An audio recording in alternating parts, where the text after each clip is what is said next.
How to grow sweet Alyssum. Agroplants.org, also known as Lobularia maritime. So this hibiscus plant, it's used mostly for ground cover, for the beautiful flowers that mostly arrive in white but possible purple or pink. The flowers are fragrant, and it's also can use for edible, for the leaves and for the flowers. You can eat the flowers and the leaves, and this is what is great in this plant. It's not sweet, not really sweet. What is sweet, it's let's say that it's mostly, I would say that the smell, the fragrant, it's sweet fragrant, but the flavor, it's actually not sweet. It's you can use it for salads, you can cook it. It's lovely. I would say that it's remind a little bit by the flavor between something that remind cabbage, green cabbage, and maybe a little bit more mustard, but without the spice. This is a flavor. If you would like to grow it, there is a link below, there is a link in the right top side, and you can grow it. And if you purchase, I get fees, and this is donation for my channel. Also, don't forget to subscribe.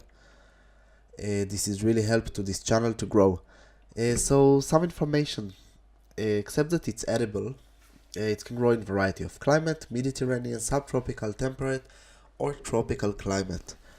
It can grow as a short perennial evergreen, but mostly people grow it as an annual. This is the reason that you can also grow it in the desert, but if you don't have too much cold winter. Hardiness zone of growing this plant, it will be 3 to 11. In order to make it perennial, it needs to be 10B to 11. But mostly it's a short perennial, so don't count on it. Just treat it as an annual plant. Except this. Okay, so some information about the soil. The soil need to be well drained, especially in the beginning. If you start from seeds, better to keep it moist. You can start to grow it by seeds or just to buy a plant. Be aware that it's aggressive, might be invasive. I never saw it, but have all the condition to be invasive. So depend. Recommending planting season. Okay, so in let's say in the desert and hardiness zone of 10B plus, autumn to the winter and early spring. In a colder climate from 3 to 10A, it's in the spring to the summer. This is the best season to plant it.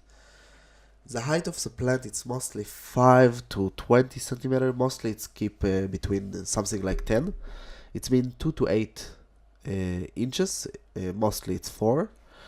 And in the right condition, it's a fast growing plant that really growing on a lot of territory. It's really running if you let it, or you have the right condition, of course. It can grow in full sun to half shade. And blooming season, it can bloom all the year, especially in the spring to the autumn, less in the winter. This is in a cold climate. In hotter climate, it really can bloom most of the year, less in the really hot days of the summer, but except this, you can really see it blooming. The flowers, as I said, mostly it's white, but be aware that purple or pink is also possible. You can use it for salad or cook it. The flowers and the leaves, it's the same season all the year. Include the winter and summer. Sometimes the summer in very hot days, it's not really edible, but and in a cold climate, spring to the autumn. Harvesting start after the plant establish. You can use it for or cooked or to use it in salads. It's lovely in salads, by the way. Except this, I would highly recommend to grow it because it's easy to grow and it's edible, and I think it's beautiful. The small flowers, I don't grow it every year. I actually have it's reseed itself. So when it's grow, and this is what lovely in this plant. You know, once in 2 years I get the seeds. They just grow by themselves, and it's edible and it's beauty. So why not to grow it? Try. That's all from growplants.org. Don't forget to subscribe, visit our website, and of course, if you have any question, just ask. You have here links about more videos, some lists, subscribe, and of course purchase a plant, and this is donation for our channel. I hope you enjoy and come visit us again.